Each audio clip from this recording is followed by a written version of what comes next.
እስካሁን ድረስ ይኸው ግድያው የተካሄደ ነው ያለው። ይህ ግፍ እንግዲህ እግዚአብሔር እንዴት እንደሚመልሰው የራሱ ዳኝነት ይኖራል። ነገር ግን ህዝብ እያለቀ ነው ያለው።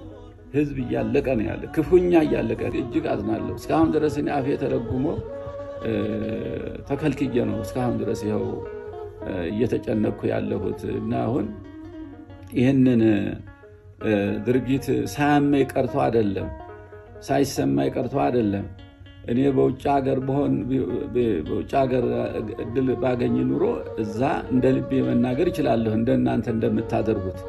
ነገር ግን እዚህ ውስጥ ያለው ችግር ግን ላልፈው አልቻልኩም።